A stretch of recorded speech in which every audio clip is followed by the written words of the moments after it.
I moved to Des Moines because I needed to disappear for a while. Chicago had wrung me dry, bad breakup, a landlord who stopped answering my calls, and roommates who thought my food was theirs until I called them out. That went sideways fast. So I left. Packed 2 suitcases, left my half of the deposit behind, and took the first job I could get. Applebee's night shifts on Grandview Avenue. My sister Kate helped me find a cheap apartment a couple blocks away. 3rd floor walk up, no elevator, windows that didn't quite lock right. But the rent was low and no one knew me here. It wasn't glamorous, but it worked. Most nights I walked home at 1:30 in the morning, shoes aching, tips stuffed into the bottom of my coat pocket. Sometimes I'd see other night shifters heading home too. Mostly I just passed quiet streets, shut-up gas stations, and the occasional drunk guy yelling at no one. Then one night, just as I was getting into bed, I heard a knock. Not a loud one, just 2 soft taps, like someone was checking to see if I was home. I waited, didn't move. Figured maybe it was a neighbor locked out or drunk. I peeked through the peephole. Nothing. Nobody in the hallway. Weird, but not terrifying. I went back to bed. The next night, same time. 2 knocks. Quieter this time. Still no one outside. By the 3rd night, I was wide awake by 2:30, just waiting. And like clockwork. Tap, tap.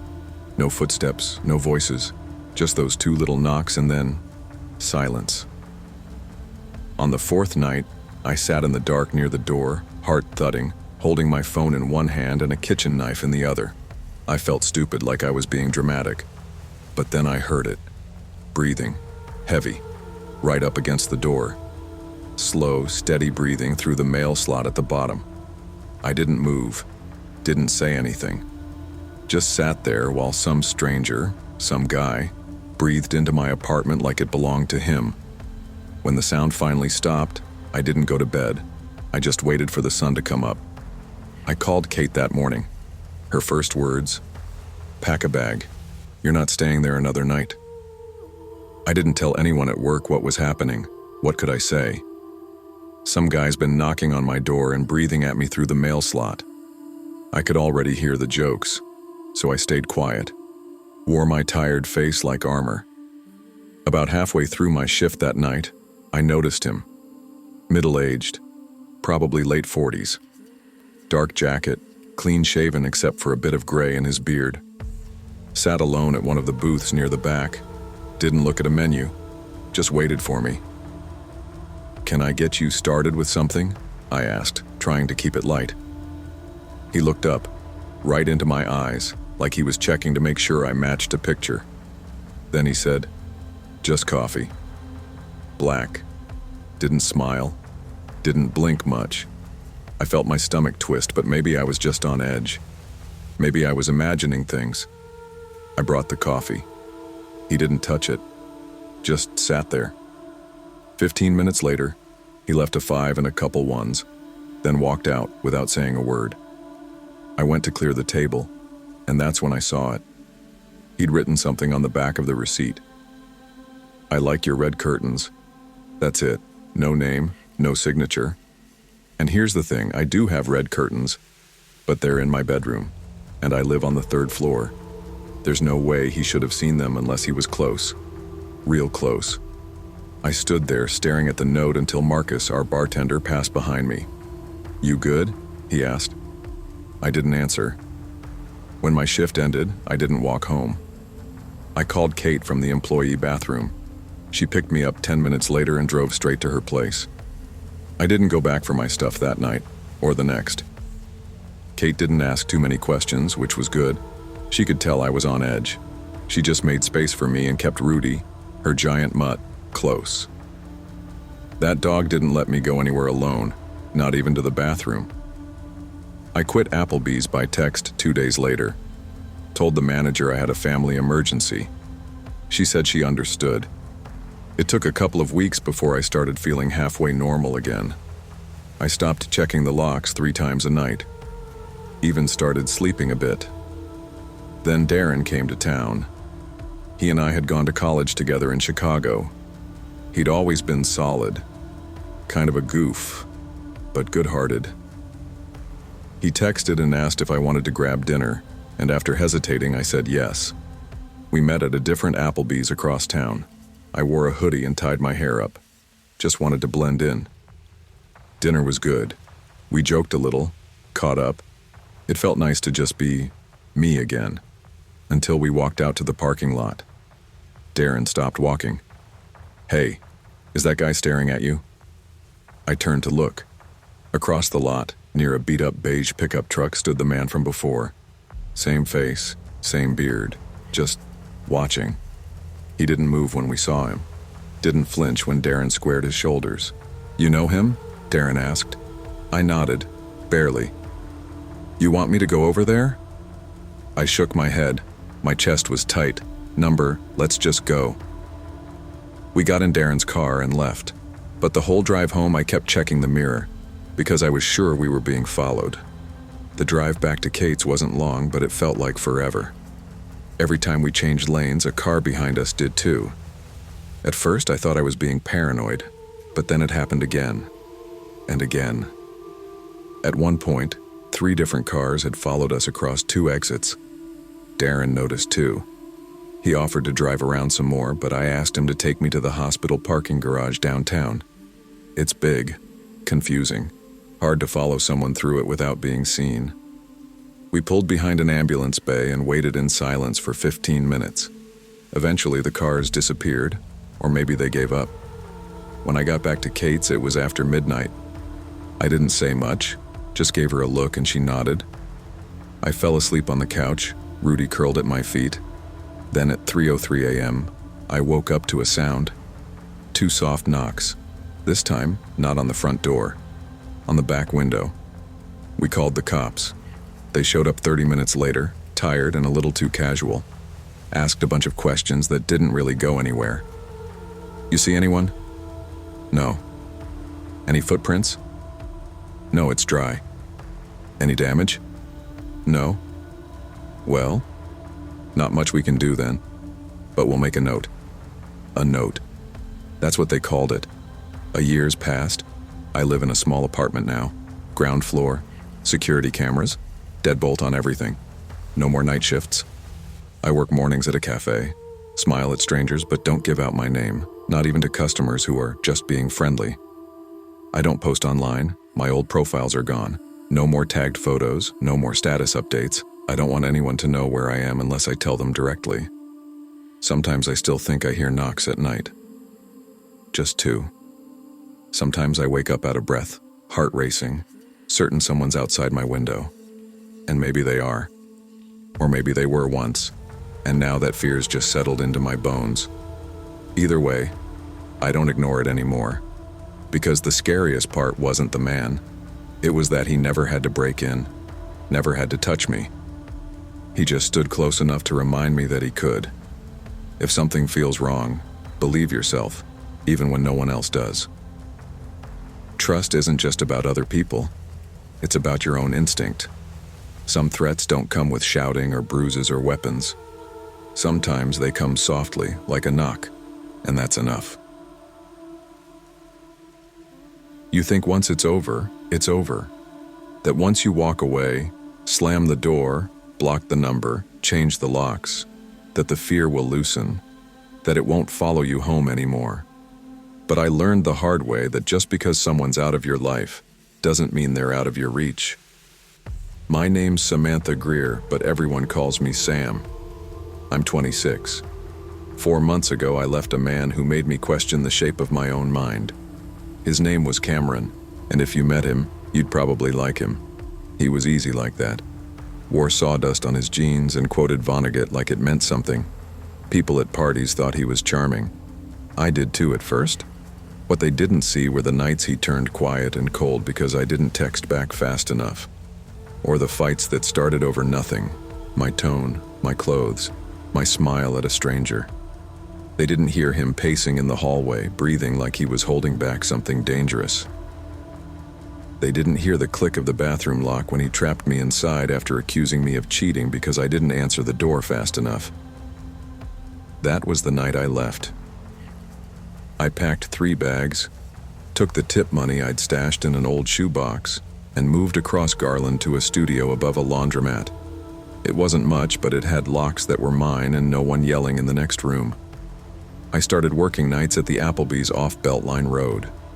Not glamorous, but I liked the rhythm, the kitchen noise, the busyness. It kept my hands moving and my head quiet. By the end of September, I started to breathe again. Started laughing at dumb customer stories, letting people call me Sam again like it didn't hurt. I told myself he was done with me. I believed that until the Friday it rained. Late night, we got a DoorDash order minutes before closing. Just fries and a brownie bite. Nothing weird. But I glanced at the receipt, and my stomach dropped. The customer name? Cam B. And scrawled in messy pen at the bottom, "You still look good in black." That night, I was wearing my black hoodie, the one I used to wear around the apartment, the one I hadn't posted a single picture in. That was the moment I knew he'd found me. I didn't tell anyone right away, not even Marcus, my manager. What could I say? "Hey, I think my psycho ex is stalking me again. Can I leave early?" Felt like I'd be dismissed or pitied, or worse, not believed.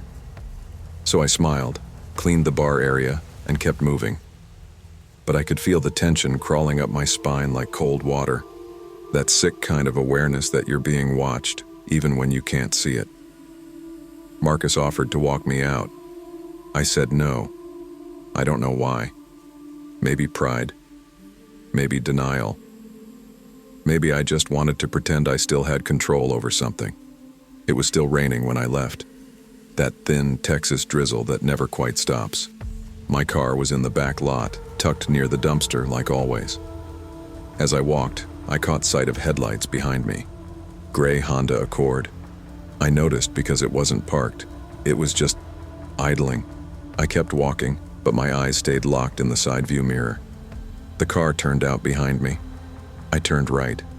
So did he. Left onto my street. He followed.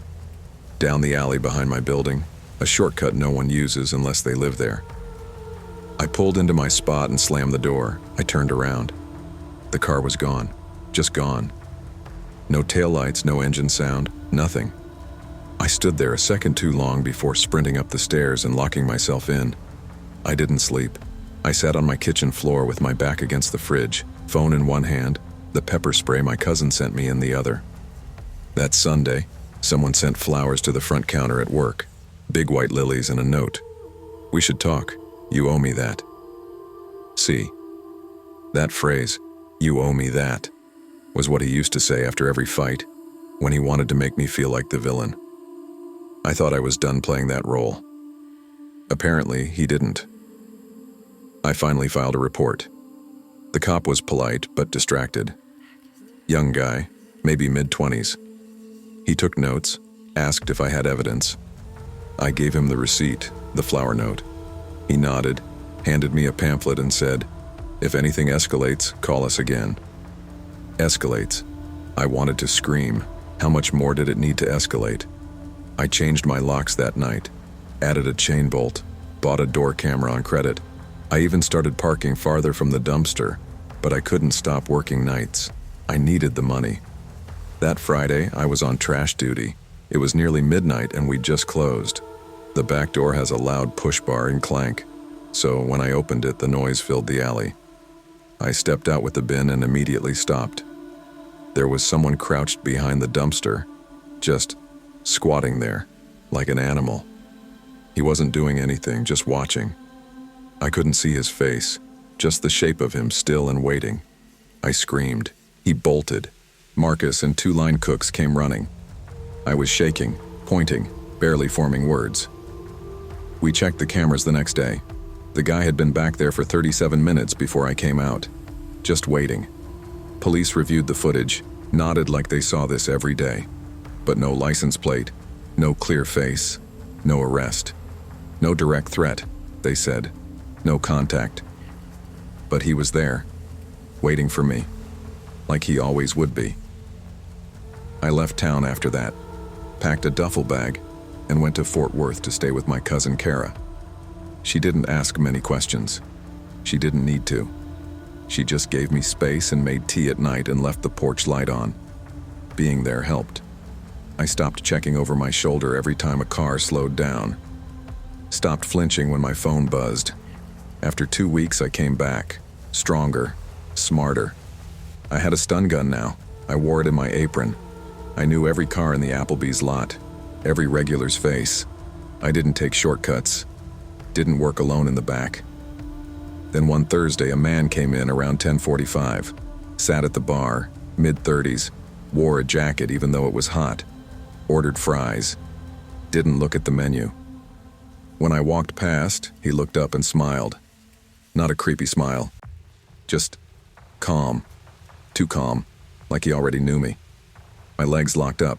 It wasn't Cameron. Not exactly. The face was different. But the look, that still patient, unblinking stare, was the same. I told Marcus I had a stomach ache. He let me clock out early. I didn't cry in the car. I just sat in silence, engine running, hands on the wheel, waiting for the panic to go back into its cage. Now I live 3 counties away. New job at a diner that closes at 9. No social media. New phone number. New apartment with no forwarding address. No one knows where I am unless I want them to. Some days I feel normal. Other days I walk through the grocery store and feel someone's eyes follow me. And I have to remind myself, it's probably not him, but it could be. The worst part isn't that I'm scared of Cameron. The worst part is that I can't trust my own peace. It always feels temporary, like a silence before something breaks. He may never come back. Or maybe he's already here, in a parking lot, behind a gas pump, across from me on the bus, watching. Some people don't want closure. They want control. And when you take that control back, they don't just vanish. So protect your space. Don't wait for proof that your fear is real. If it feels wrong, that's reason enough. Your safety isn't owed. It's yours. Always. I never liked working Sundays. There was something off about that stretch between midnight and close.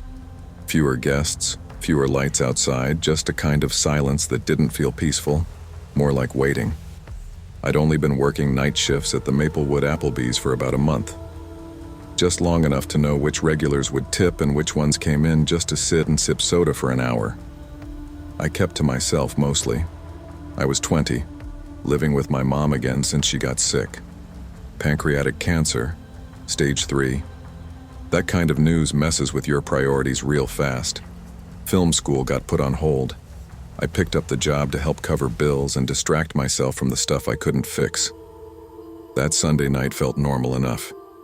2 football guys closed out at midnight. One older couple tipped me in quarters. The kitchen started shutting down by 1:15. My manager Carla was running inventory in the back, and I was left at the host stand with a wet rag and a lukewarm cup of coffee. It was 1:42 a.m. when the door opened. Technically, we locked them at 1:45. But this guy didn't walk in like someone catching last call. He pushed through the vestibule slowly, dragging one foot slightly like it was too heavy. Long coat, unshaven, eyes sunk into his face like he hadn't blinked in hours. He looked hollow. "Hey," I said, trying to sound casual. "Kitchen's closed, but I can get you water or coffee if you want." He didn't answer, just stared at me. Then real soft, like he was warning me, not asking for help, he mumbled, "Something's coming." I blinked. "Sorry?" He nodded slowly, head jerking like it hurt. "It doesn't like doors." That's all he said. I poured him a glass of water anyway and set it down at the bar. He didn't touch it, just sat on the second stool from the end, the one no one ever picked, and started whispering to himself, hands shaking under the counter. I figured he was high, or sick, or both. But I kept catching him glancing over at the walk-in cooler like something inside was watching him back. The walk-in cooler made a low clicking noise, just the compressor kicking in like always. But when it happened, the guy flinched so hard he nearly knocked the water glass off the bar. His whole body went rigid.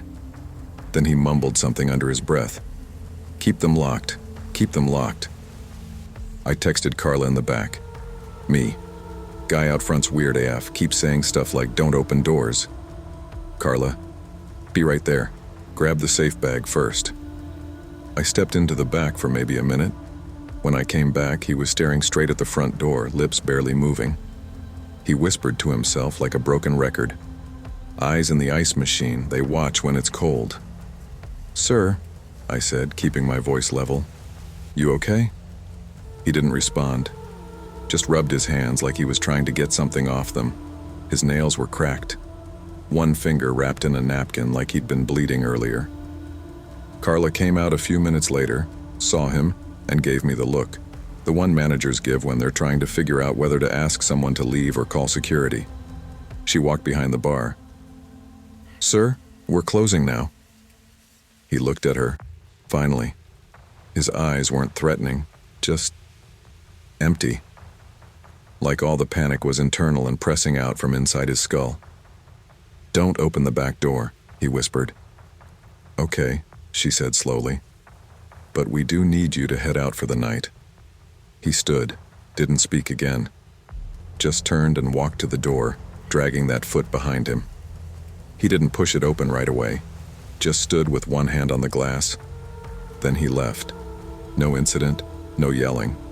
Just gone. It was 2:08 when I started closing the register. I looked over at the bar. The water glass was still full. Stool still turned slightly from where he'd sat. Carla was already back in the kitchen by then, counting inventory and grumbling about the fryer being cleaned wrong. I was sweeping under the bar when I realized something. I never heard the door shut behind him. I walked over, checked the vestibule. Nothing. No one outside. I looked out at the parking lot, empty, no cars, no movement.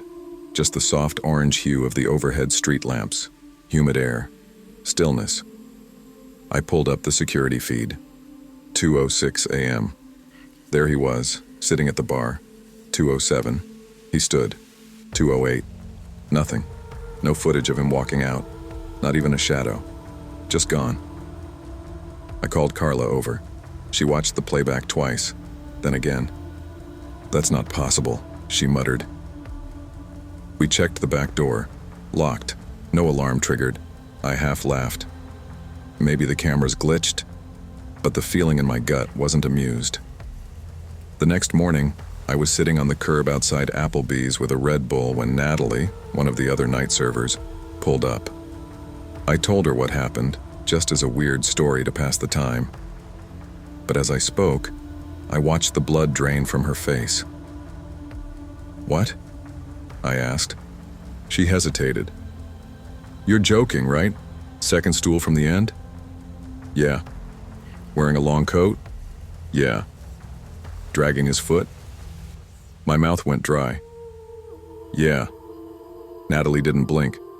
"That happened 2 years ago. Same shift, same night. Bartender at the time told me about it. Said a guy came in mumbling stuff about doors and vanishing from the cameras. They thought he imagined it. The manager got fired for being drunk that night." "Come on." "I'm serious." Said he left a note the second time too, forked into the wall behind the dumpster. Now she had my full attention. That night I volunteered to take out the trash. Don't ask me why. Maybe I didn't want to feel scared. Maybe I wanted to prove something. The door was already cracked open when I got there, and pinned to the wall with a bent fork was a receipt, scrawled on the back in shaky handwriting. "Eyes in the ice machine." I haven't taken the trash out alone since. Some nights I even stay in my car a minute before going inside, staring at the back exit like I'm waiting for something to move. I don't talk about that night much anymore, mostly because people either laugh or nod awkwardly like they don't know what to say. But Natalie doesn't laugh. She works day shifts now, so do I. We never got a name for him. No license plate. Nothing in the system. No trace on the cameras. Just that stool, that moment, and that receipt. I think about what he said. It doesn't like doors. Was he paranoid? On something? Suffering? Or was he a warning? Some things you don't explain. You just remember. And sometimes when I walk past the cooler or dump a new bag of ice into the machine, I catch myself staring a little too long. Not because I see anything, but because I want to be sure I don't. Some fears don't come with explanations, whether they're real, imagined, or something in between. How we respond to fear is what keeps us safe. Listen when the world whispers, even if no one else hears it. Some people find peace in routine. Me, I find numbness. And for a while, that was exactly what I needed. After everything with Kyle, the screaming matches, the paranoia, the slow grind of love turned into surveillance, I came back to Kansas City with no plan except start over. Somewhere. Somehow. That somewhere turned out to be an Applebee's tucked near a strip of tire shops and a payday loan office on West 39th. The closing shift needed a hostess, and I needed the kind of job where no one cared what you were running from, just that you showed up, clocked in, and didn't steal from the tip pool. I got used to walking out late, the blacktop parking lot stretching wide under dim pole lights, always buzzing with insects. I'd lock up, toss my apron in the back seat, and drive home to a cheap studio apartment above a laundromat. It wasn't glamorous, but it was quiet, at least until that Thursday night. It had been raining all evening. Not hard, just steady and cold, making everything feel heavier. I was wiping down the host stand when I noticed him. Outside, near the dumpster, leaning against one of the poles. Tall, scruffy beard, hoodie pulled low. Just standing there, not smoking, not pacing, just watching. His face wasn't clear, but I knew he was facing us, facing me. "Hey," I said to Mike, our shift lead. "There's a guy by the dumpster." Mike barely looked up from his drawer count. Probably an Uber or something. "He's not moving, just standing there." Mike shrugged. "We're locking up in 10 anyway." I wanted to argue, but what was I gonna say? "Some guy is looking at me weird. Can you walk me to my car like it's middle school?" So I kept my mouth shut. 12:25 hit. I grabbed my coat, clocked out, and headed into the rain. My car sat third from the left. I unlocked it with the fob, head down, footsteps squishing across the wet lot. I looked up just before I reached the door. He was standing across from my car. Just there. No umbrella, no movement. Just waiting. I stopped dead, keys clenched in my fist. He was maybe 15 feet away, standing still like a street lamp. Hoodie soaked through, hands in his pockets. Eyes, the only thing not shadowed by the hood, locked on me. I took a half step back. "You need help with that?" he asked, voice low and dry. I hadn't said anything, hadn't dropped anything. There was nothing in my hands. I cleared my throat. "No thanks, I'm good." He didn't move, just stared. I kept my pace calm and fast, got in the driver's seat and locked the doors the second it shut behind me. I started the engine, eyes flicking to the mirror. He was still there. I reversed fast, tires slipping a little on the wet asphalt, then turned onto the main road. Heart hammering. No way he could follow. He wasn't in a car. Right? Then came the thud. A single, deep thunk from the rear of the car. Like something dropped hard in the trunk. I nearly drove onto the curb. What the hell was that? I floored it across the intersection and pulled into the gas station just across from the Applebees. Lights were still on. The overnight clerk was mopping inside. I parked crooked and ran in. "Someone might be in my trunk," I blurted. I heard a noise. The guy looked at me like I was unwell. "You want me to look?" I nodded. He came out with me, keys shaking in my hand as I popped the latch. The trunk opened with a creak. Empty. Just my apron, an umbrella, and an old hoodie. No signs of anyone or anything. No scratches, no boot prints. I felt like a crazy person. "Sorry," I muttered. I thought..." He nodded, polite but distant. "Rain'll mess with your ears sometimes." I gave a forced laugh, got back in my car and pulled out. Just nerves, I told myself. Just a bad week, bad breakup, too much caffeine, too little sleep. That kind of noise could have been anything, right? The rain hadn't let up. I drove slower than usual, both hands locked on the wheel. I'd just started breathing normally again when the red light at Jefferson turned yellow. I coasted to a stop and glanced in the rear view out of habit, and froze. The man was in my back seat. I didn't process it all at once, just a shape, a hood, a shadowed face. But I knew it was him. I screamed. My hands jerked the wheel instinctively. The car lurched left, tires squealing on the wet pavement, and slammed into something heavy. Metal crunched, glass popped, then black. When I came to, people were outside my window. A woman was knocking gently on the glass, another person on the phone. I blinked. My head throbbed. Airbags had deployed. The man, I gasped, in the back seat. But when I turned, it was empty. No one, not a trace. Paramedics checked me out. Mild concussion. They took me to the ER just in case. The officer who showed up at the crash was kind, concerned even. "We'll pull your dash cam," he said, just to make sure. I nodded. I wanted to believe I'd imagined it. A stress hallucination, a trick of the shadows, something. But when they reviewed the footage, they confirmed the worst part. No one was seen entering the car, but the rear passenger door, slightly ajar when they found it. They said I must have hit my head harder than I thought. No intruder. No fingerprints. Doors lock automatically in that model, so unless someone got in before you started driving, which didn't make sense either. I had locked the car. I remembered doing it. I left the hospital with a prescription for migraines and a lingering sense of unreality. The next day I quit my job. Carla, my manager, tried to talk me out of it. It was a fluke, probably a trick of the light. I didn't argue, I just nodded. I moved in with my cousin in Prairie Village a week later. Safer neighborhood, bigger complex, more lights, and I haven't driven alone at night since. I got rid of the car eventually. Every time I sat in it, I felt like I was inviting something back in. My cousin said it was trauma, that my brain needed time. Maybe. But even now, sometimes when I'm riding the bus home after a late shift at my new job, I catch sight of him again. Not close. Just standing at a distance, near a light pole, or a bench, or reflected, just for a second, in the glass. It's been 6 months. I've learned how to say no louder, how to check my locks twice, how to listen to my gut when something feels off, even if it makes me seem rude or paranoid. I still get flashbacks sometimes, especially on quiet nights.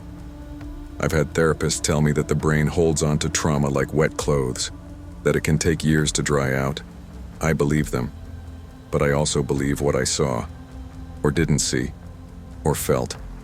That presence, not just the man, but the silence he brought with him, it stays with me, in mirrors, in dark windows, in the silence between clicks of the deadbolt.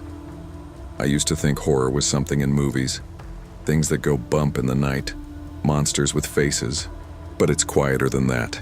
It wears a hoodie, it stands too still, it waits near the edge of light and never says why. Some nights when I turn off the lights and check my front door, I see something out on the sidewalk. Not always a person, but always watching. Trust your instincts. When your body whispers something's wrong, don't silence it with politeness or doubt. Fear doesn't always lie, and some doors once opened don't close clean. I've always liked the night shift. There's a rhythm to it, the hum of the fryer, the buzz of close-down orders, the late chatter of couples nursing half-empty drinks. It's chaos, but it's my chaos. I'm 21, half a year into culinary school, working here to pay rent and help my mom with bills since her layoff last spring. It isn't glamorous, but it pays for college and keeps food on the table. I close the kitchen line with Javier and Cass almost every Saturday. Javier's been cooking longer than I've been alive. Structured, disciplined, the kind of guy who taught me real knife skills. Cass is the no-bull waitress. Sharp tongue, big heart, always ready to laugh at my jokes, even when they're half-baked. On this night, we closed at 12:15 a.m. The final table stood, paid, and left quietly. We dimmed the lights, locked the front doors, and put on music. Cass was cleaning soda syrup off the decaf nozzle near the back exit while Javier prepped pans for mop-up. I was on floors. Then the motion sensor light outside flickered to life. "Nice late-night admirer," I joked, heading toward the corner camera monitor. I squinted. A man was pacing just outside the back door, too tall to be a stray. Javier shrugged it off. Probably just waiting for a ride. But Cass stopped cleaning and stared. The guy didn't loiter politely. He prowled. I watched him raise his head and glance sideways like he was sizing up our window view. He didn't knock. Didn't call out. Just watched. Cass whispered, tension in her voice. Something's off. I didn't know what, but everything started to feel too quiet. 10 minutes later, the lights flickered in the hallway. Then the back door rattled, like someone wiggling a doorknob. Cass nearly dropped her rag. "He's trying it."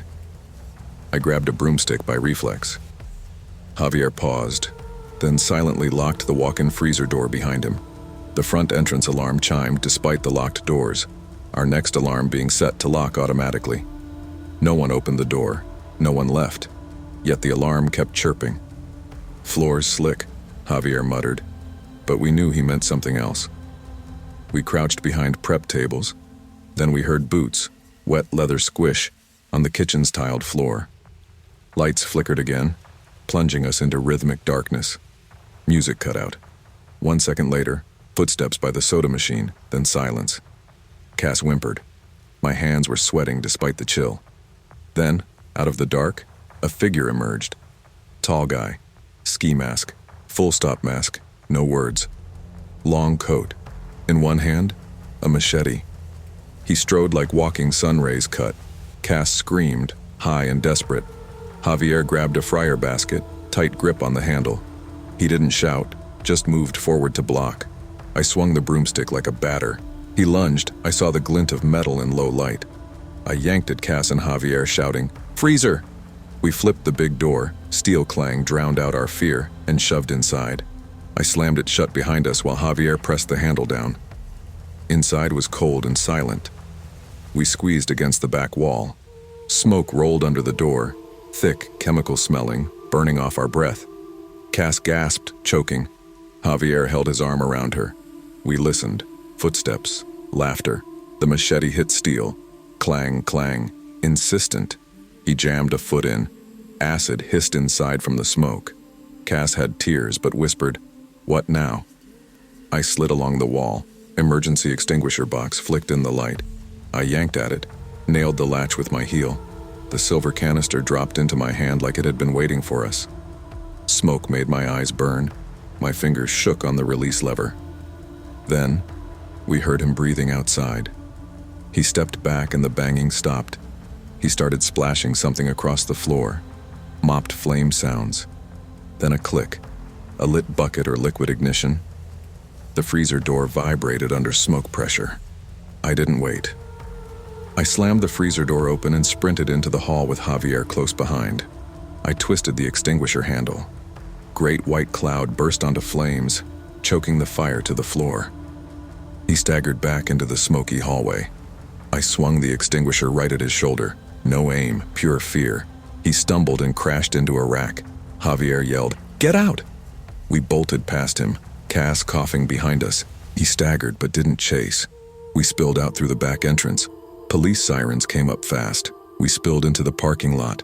Fire trucks pulled forward. Inside the building was chaos. Smoke-dented walls, scorched mop, grease footprints, the smell of melted rubber. We watched them lift away the hooded figure. We never saw his face.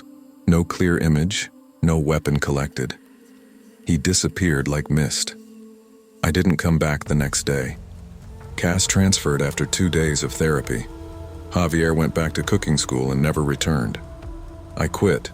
My hands still tremble near metal lids and fryer baskets. The Applebees moved to closing at 11 p.m. and hired 2 security guards. The night shift feels different. Shadowed now, whispered rumors and rattles. For me, I can't step near a back door without my skin crawling. My mom asked if I'm okay. I nod, but nightmares follow me. I jump at smoke alarms. I flinch when I close lockers too forcefully. I avoid late aisles in grocery stores, but I survived. We all did. Preparation buys precious seconds, but courage keeps you moving. Ordinary nights can turn violent in an instant. Trust the feelings that rise faster than logic. If you've ever worked a bar shift at a chain restaurant, you know Sundays drag. Tips are slow, guests are half asleep, and closing feels like walking uphill in molasses. That night it was just me. I was covering for Marcus, who called out sick. No big deal. I've worked Applebees long enough to know how to close solo. The last table left around 11:15 p.m. Two older ladies who split a margarita and tipped me in quarters. I didn't complain. I just wiped down the bar, stacked glasses, and started counting the till. I remember tucking my purse under the bar, same spot every shift. It's wedged in near the mini fridge, hidden enough where guests can't see. Inside was my wallet, some cash, and my ID badge for clinicals. I'm a nurse in training at Valencia College, and every dollar counts. I've got loans climbing faster than I can mop sticky floors. I closed out the register, locked the front doors, and went to grab my bag. That's when I realized my wallet was gone. I checked the locker, the break room, even behind the microwave. Nothing. I wasn't panicked at first. I thought maybe I was just tired, or clumsy. But my gut? It said otherwise. I texted Danny, who usually closed with me. "You touched my stuff last shift?" She replied, "Nah, girl, I don't even open that fridge unless I'm dying of thirst." The feeling of being watched crawled over me, but I didn't see anyone outside. I double-checked all doors. Still locked. The place was silent. I stood by the bar, staring at the fridge door, wondering if I was losing it. Then my phone buzzed. The screen lit up with a number I didn't know. I almost ignored it. Then curiosity won. "Want your wallet back? $200. Come alone. No cops." Attached was a photo. It was my ID. On the bar countertop, taken inside the restaurant. From the angle of the shot, it looked like whoever took the photo had been standing right where I was standing minutes ago. My heart dropped. This wasn't some prank. Someone had been in there. Or maybe still was. I grabbed a flashlight from the hostess stand and backed into the office, locking the door behind me. I dialed Danny and put her on speaker. What happened?" she asked, voice instantly alert. I read her the message. She swore, told me to call the cops, but I couldn't. Something in me, a mix of pride and adrenaline, told me this wasn't just about the money. I felt like I was being tested, watched. Then came the second message. Ping sent. 8-minute walk. Red van. Come alone. A GPS link loaded. An abandoned parking lot behind an old tire shop. 2 blocks east. I should have called 911. Instead, I told Danny, "Stay on the line. I'll be quick." "Vanessa, don't you dare. Wait for someone. This isn't worth it." But I was already grabbing my hoodie and heading out the side door, flashlight in one hand, pepper spray clipped to my pocket. The lot looked exactly like the kind of place you'd warn your kid never to walk into. Cracked pavement, broken lights, a rusted chain fence barely keeping out the overgrowth. I saw the red van before I got there, parked at an angle. Old, dented, half covered in pine needles. My chest thumped harder with every step. Another message pinged. Behind the red van. No punctuation, no flair, just cold, flat words. "Danny, I see the van. I'm walking," I whispered. "Vanessa, don't do this," she begged. As I rounded the back corner, I looked down the row of cars. Empty. No movement, but the van's door was open slightly, ajar just enough. And then I heard it. An engine. A second car pulled into the lot. Fast. No headlights. Tinted windows. It stopped behind me. Doors clicked open. My breath caught. I bolted. Footsteps chased me. I dropped my flashlight. My pepper spray flew out of my pocket. Panic swallowed me. Danny was screaming, but I barely heard her. A man's voice called out low, "You shouldn't run." Another figure stepped out. Gloved hands, hoodie pulled tight. I caught a gleam in his hand. Something metal. I didn't wait to see what it was. The main road felt like miles away, but I ran like something primal had taken over. I cut through bushes, scraped my arm on a chain link fence, and almost slipped in the wet grass. Just as I hit the sidewalk, headlights blinded me. A city bus. I waved both arms, shouting. The driver slowed, clearly unsure if I was a threat or not. The doors hissed open. "Please," I begged, breathless. "Please let me on." He nodded me inside. I turned back just in time to see the black car make a wide U-turn and disappear into the next block. I collapsed into the first seat, heart pounding, eyes stinging. Danny was still on the line. "You alive?" "Barely," I whispered. I think I was about to be robbed, or worse. I didn't sleep that night. Every car engine I heard outside made my skin crawl. The next morning, I arrived at Applebee's early to open. The manager beat me there and pointed to the back door. There was something slid under it, he said, confused. It was my wallet. No cash, but every card, every receipt, even my sticky note that said "Remember to breathe," was untouched. Police took a report, said the area had been hit by a few late-night crimes. Follow the worker patterns. Someone watches, waits, and strikes once you're alone. I switched to mornings that week, changed my route home, bought a personal alarm, and stopped leaving my purse in the open. But I still think about that night, about the photo, the voice, that empty van, and how close I came to, I don't even know. Now, I check every door twice, and I don't answer texts from numbers I don't know. Ever again. Sometimes the trap isn't baited with greed, it's baited with your routine. Don't assume you're safe just because you're familiar with your surroundings. Predators watch patterns. Break yours before someone else does. I joined Applebee's for the routine. After 11 years in the military, I wanted quiet, structured, low pressure. The job fit. I closed most shifts solo, locked up past midnight, and walked through empty parking lots under distant streetlights. It was predictable and safe, or so I thought. Sand Hollow Road is lined with shuttered stores and strip malls after dark. You almost forget people live here until someone walks in with purpose. That Thursday started like any other. I cashed out the younger crew, double-checked the beer cooler, and dimmed the lights by 11:50 p.m. The silence settled in easy. Then the door buzzer buzzed. I looked up. A tall man in a long black coat stood by the door. No hurry, no greeting, just that odd stillness in his stance. "Table for one?" I asked, keys jangling in my hand. He nodded, sliding into table 9 by the window. I walked away, steroid cleaning near the bar, ignoring the sense of being watched. He didn't order food, just water. No cold brew, no menu, just a slow sip here and there. I cleared nearby tables, counted empties, kept glancing at him. He stared out at the lot, face impassive, black eyes so deep they swallowed the whites. We locked by midnight. So why was he still here at 12:15? "Sir," I said, wiping my hands on a towel. "We close in 10 minutes. He didn't look at me. Voice quiet, he said, "I just need a seat. Been walking a long time." A lie or the truth? I couldn't tell. I thought about asking for ID, about telling him we really were closing, but something in his tone kept me from snapping. "Okay," I said, "but that's it." He turned slowly. "You know this place runs in loops, right?"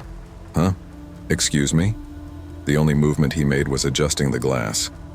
"The place resets when you leave. You notice, but you still step back in." I laughed. "You sound like someone who reads too much philosophy." His reply was a nod. He sat in silence after that. I forced myself to focus on cleaning, but my eyes kept drifting. Then something clicked. His voice. It rang a bell. 3 nights ago. Midnight. That voice. But I black out it close. I only remember the alarm, not faces. Only lights swirling out. My head hurt. Could I be imagining this? I poured another pitcher in the kitchen just to distract myself.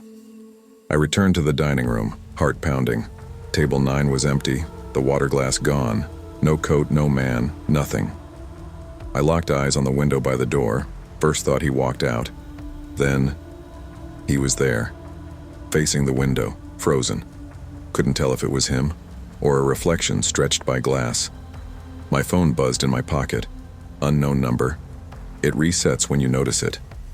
My stomach sank. I dropped the phone, heavy in my hand, and stared at the booth. We locked doors. It's 12:30. This isn't normal. I looked up and nearly jumped out of my skin. My reflection stared back at me from the glass. Same uniform, same tired face, except I wasn't behind the counter. I was in the parking lot. My breath froze. Am I seeing things? The lights above flickered. I stepped back, bumping a table. The floor felt wrong, unstable, like wet cement. I swallowed hard. The man was back at table 9, coat on, head forward, water gone. A small smirk. "You'll forget again," he said softly. "But I'll still be here." My legs trembled. I backed into the hallway, hands pressed to the cool tiles. I splashed water on my face in the bathroom, gasping for sanity. When I looked up, mirror empty. No water, no face, just a silent fluorescent hum. I backed into the dining room again. He was there, sipping water, unmoved, unhurried. I pulled my phone out, tried to find the unknown number. Nothing. No missed call, no trace. I felt tears sting my eyes. Confusion worse than fear. My mind was slipping. He spoke again. "Look at the clock." 12:32 a.m. "I'll be here when you clock out every night. You'll remember, then forget, and you'll come back." I closed early that night. I printed my badge slip, left keys and badge on the counter, and walked out at 12:45 with heart pounding. I didn't look back at table 9, didn't stop at the front desk. I haven't gone back since. I drive by every Thursday still. The lights are on at 12:30 now. Staff finishes by then. I watch the empty lot, the strip mall. Pawn shop shutter angled in the neon glow. Sometimes I see me, standing at the door, waiting. I still check every reflection, windows, TVs, even spoons, around midnight. I refuse assignments that put me on late shifts. Sometimes nights feel broken, as though Midwestern time ceased here. But the real lesson isn't about ghosts. It's about control. Sometimes we're haunted by ourselves, the doubts we bury, the routines we follow. Don't ignore the voices that echo after the lights go out. Awareness is more than seeing. It's remembering who you are every time you walk in and every time you walk out.